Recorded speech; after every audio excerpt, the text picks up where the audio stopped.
Saya teruskan lagi ya. Jadi kalau saya masih ingat baca kitab karangannya Imam Syafi'i dalam tema yang mirip ini. Ketika beliau ditanya, boleh ndak seorang lelaki uzubah tidak nikah?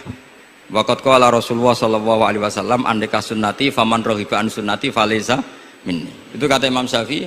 Ya kalau dia tidak nikah karena benci sunnah Rasulullah itu buruk, tapi kalau karena takdir dia tidak suka nikah atau enggak payu rabi ya enggak apa-apa. Terus Imam Syafi'i ditanya, apa dalilnya? Jawabnya Imam Syafi'i itu rileks sekali.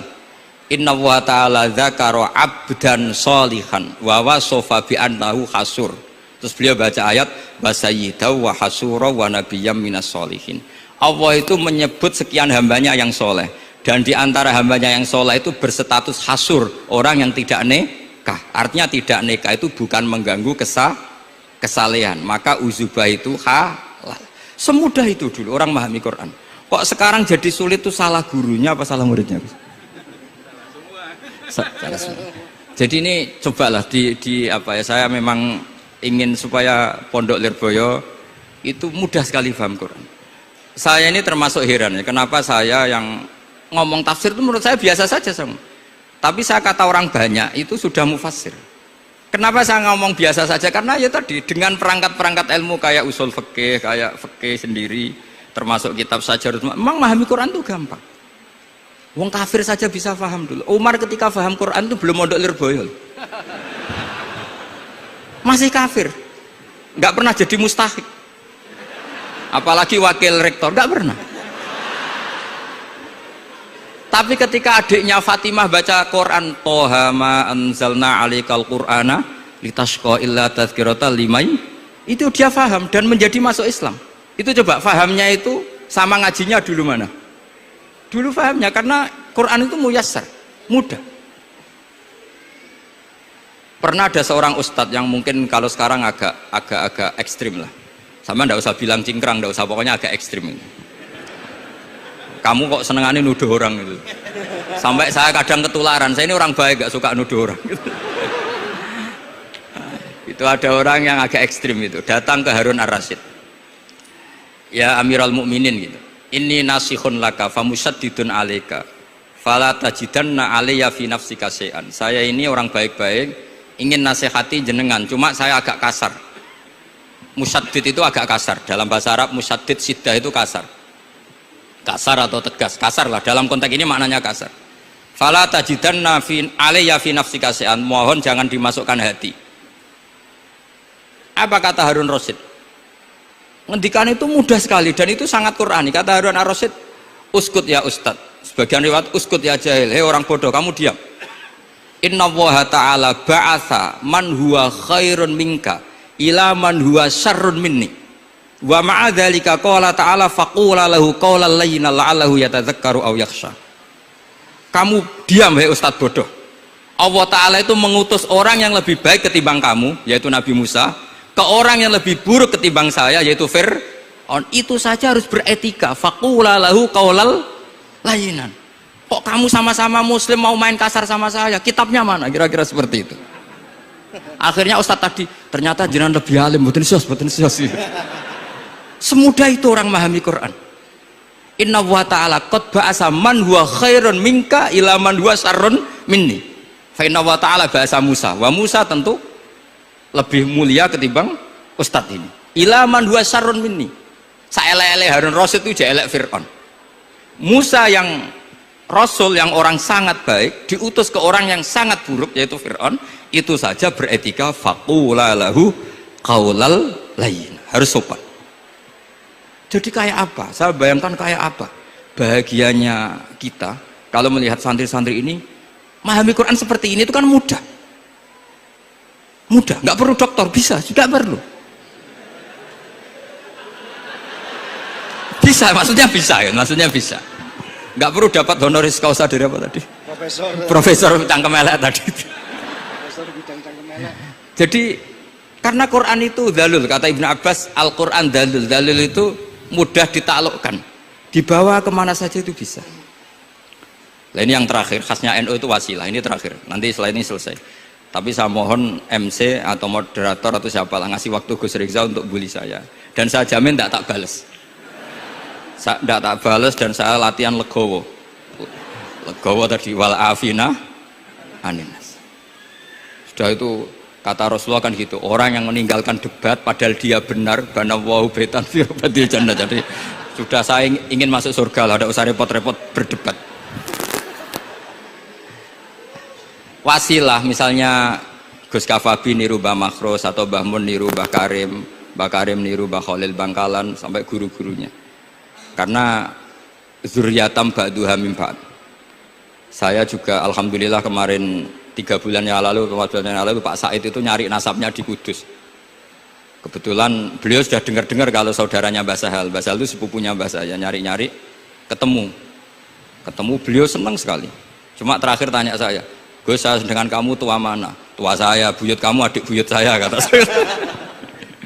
Nyai Fadilah itu saudaranya buyut saya, Mbah Maksum buyut saya. Yang di Pondok Damaran, saya sampai sekarang masih ngajar di Pondok Damaran, belakangnya Masjid Menoro itu.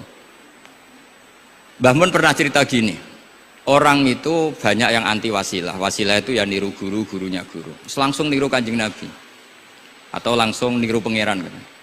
Itu Mbah Mun, saya masih ingat betul dalilnya mau ihdinas siratal mustaqim siratal ladzina an'amta 'alaihim.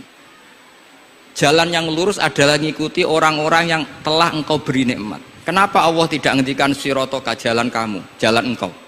Allah itu tidak makan. Bagaimana cara kita niru Allah makan? Wong Allah tidak makan. Allah tidak tidur. Bagaimana kita niru Allah tidur? Fa innallaha la ya'kulu wa la yanam wa la yashrab. Nah, niru itu ya orang, kata Bamun, karena manusia itu hadis, Allah itu qadim. Jadi tidak ada hubungannya barang hadis dan barang qadim. Jika kalau ingin niru ya niru manusia. Manusia itu siapa? Ya tentu masternya Rasulullah. Tapi kan walau lal ulama lama arafnal anbiya. Tanpa ulama kita tidak tahu Nabi melakukan apa, karena ini butuh sanad. Masyhur itu, walau la murabbi lama arafna rabbi. Tanpa murabbi kita tidak tahu rabbi. Nah, ini penting saya utarakan, sehingga di Quran itu setiap orang baik itu disebutkan orang-orang baik itu siapa? Ulaikal ladzina an'ama Allahu 'alaihim minan nabiyina min dzurriyyati Adam wa mimman hamalna ma'anu wa min dzurriyyati Ibrahim wa Israila wa mimman hadaina wajtabaina. Selalu orang baik itu diceritakan orangnya dan ngikuti orang juga. Ulaikal ladzina hadahum wa fa bihudahum muqtadi. Kenapa? Karena kita tidak bisa niru Allah, karena Allah itu tidak makan, tidak minum, tidak tidur, tentu tidak nikah. Tapi sekarang orang tuh geger, wanut guru-guru ra mesti bener. Sing marai kaidah nak guru ra mesti bener tuh kita. Kita setiap ngajar di Lirboyo di Sarang bilang selain Rasulullah Muhammad tuh tidak maksum. Jadi mereka ketinggalan kalau ngomong kiai ra mesti bener. Tahu kita mulai kecil diajari selain Nabi kok ora maksum. Dekne ro ilmu anyaran kok ngandani sing mulai bayi alim, itu kan lucu. Kita mulai dulu tahu selain Nabi itu tidak maksum. Kok malah dikandani kiai tidak mesti bener, kenapa diikutin? Udah tahu kalau kiai tidak mesti bener. Cuma kalau kiai tidak mesti bener, nak kue mesti ra bener. Lagi-lagi gerakan cangkem elek kan gitu. Kalau kiai itu hanya mungkin tidak bener, kalau kamu mesti tidak bener. Ini penting saya utarakan sehingga mudah sekali. Apa dalilnya wasilah? Ya kita jawab saja. Ihdinas siratal mustaqim siratal ladzina an'amta 'alaihim. Semudah itu Quran dipahami ahlinya. Tapi sekarang kok memahami Quran jadi sulit? Saya menjadi tidak tahu. Ya seperti tadi Izzuddin bin Adi Salam itu banyak dalil la yutrakul haqqu li ajlil batil. Itu contohnya itu hanya innas sofa wal marwata min sya'airillah. Ketika sofa dan marwah belum steril dari berhala-berhala itu, ketika Ka'bah belum steril dari berhala-berhala itu, Nabi tetap tawaf di Ka'bah, tetap sa'i di sofa dan marwah. Kemudian itu disimbolkan la yutrakul haqqu li ajlil batil. Segampang itu agama. Tapi kenapa menjadi sulit?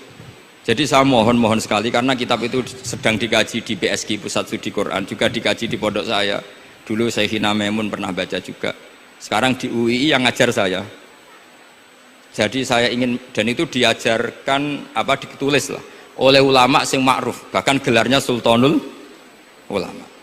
Dalam kasofnya Sayyid Abil Hasan Asyadzili, dalam kasuf beliau mengatakan, saya pas kasuf dengar satu suara, satu hatif, ya Ali, ma ala wajil ardi, tidak ada di muka bumi ini kajian fikih sing abha, yang lebih bersinar, yang lebih moncer ketimbang kajian Izzuddin bin Abdissalam.